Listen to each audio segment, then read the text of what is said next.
Hi, everybody. I have some information for you today on safety for your fearful dogs. At the time that I'm giving this little talk, recording this video, we're coming up upon holiday season. Thanksgiving's around the corner. And many of you will be packing up your dogs in your cars to travel to see family or having family and friends coming to your home.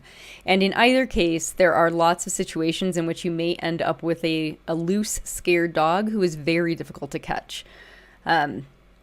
So I don't want your dogs to be at risk. I don't want your holidays to be ruined because you're out searching for your dog who is lost. So we'll be talking about the next 2 weeks. We'll be talking about ways to keep our dogs safe and contained, especially when traveling, although this is relevant just at home and out on walks as well. All right, let's go ahead and get to our slides. All right, so safety gear for fearful dogs. We're talking about how to keep our fearful dogs safe and contained when we are outside of the house. We're trying to prevent escapes, dogs getting loose, running, hiding, getting hit by cars, all bad things. So why are we talking about this? In general, dogs that are fearful can be flight risks. So if they get loose, they may panic, bolt, run into the street, or be hit by a car, hide somewhere, hunker down, and be really hard to find. You don't want to spend, if you're coming up on the holidays, you don't want to spend your holiday searching for your loose dog and stressing out about that. And at any time of year, we want to keep our dogs safe. So one way to do that is to make sure that they have very secure equipment when we have them outside the house. Now, even if your dog isn't terribly fearful, if they don't have a strong recall, in other words, you can't call them back to you reliably, then good, secure gear on them when you're outside the house will be very helpful.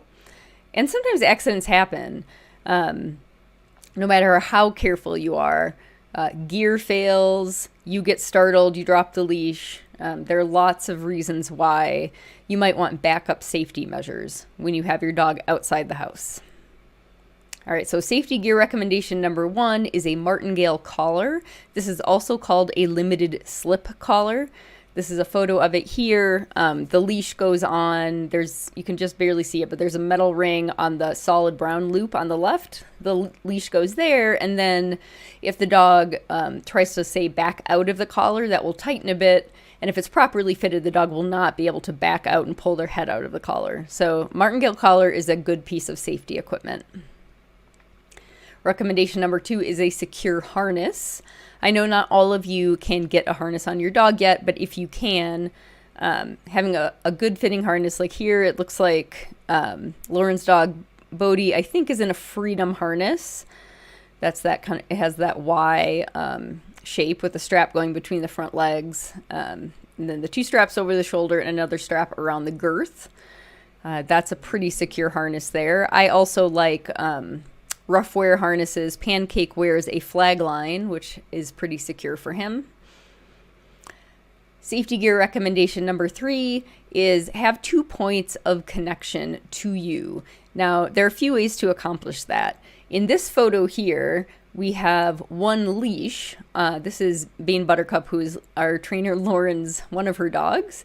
And I'm not sure if you can tell, but this leash is clipped through both a martingale collar and the front loop of this harness.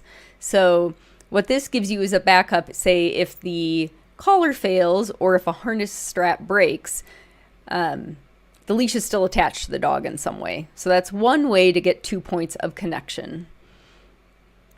Here's another option, another way of doing that. This is another of Lauren's dogs, Bodhi, and here she's using a locking carabiner that is looped through the collar and the harness, and then the leash is attached to that. So that's another way to get 2 points of connection. An even more redundant system is shown here, where not only do you have 2 pieces of equipment on the dog, a harness and a collar, you have 2 separate leashes. You have one on the harness and one on the collar. So this way, even if a leash fails, you still have a backup, in addition to having a backup for the harness or the collar failing. Of course, you do then have to handle 2 leashes, which can take some skill. Safety recommendation number 4 is a leash belt. There's a photo here showing the handle of a leash threaded, or a leash belt threaded through the handle of a leash. What this gives you protection from is dropping the leash.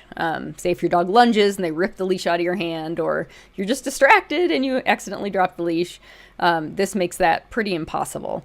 Now, I should mention that if you're unsteady on your feet or you have a bad back and you have a large, strong dog, there are pros and cons to having that dog attached to your waist. So just something to think about.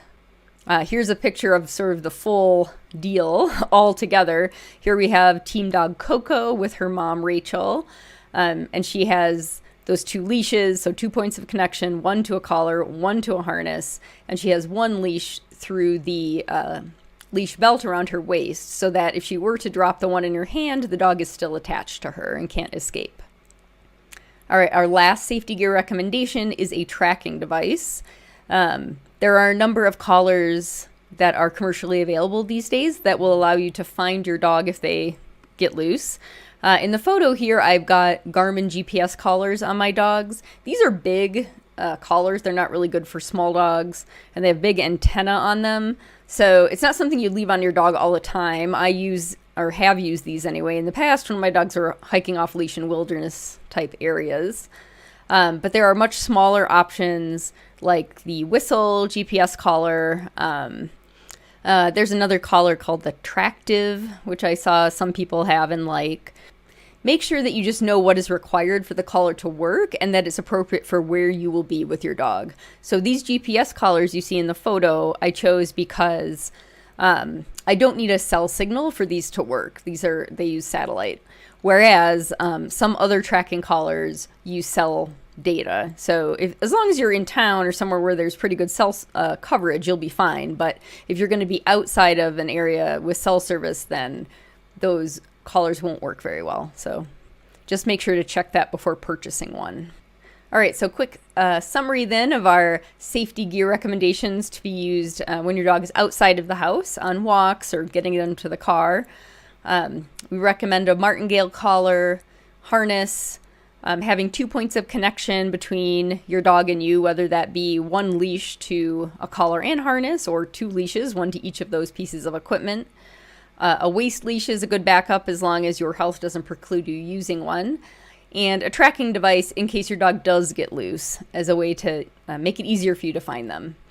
And a note down here, do make sure to try out any new equipment at home first, indoors, to make sure your dog is comfortable wearing it. You may need to do some training as well to get them comfortable before just taking it out on the road.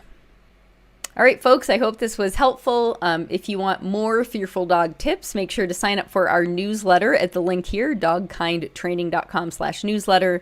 That means our weekly free tips will get delivered to your email inbox.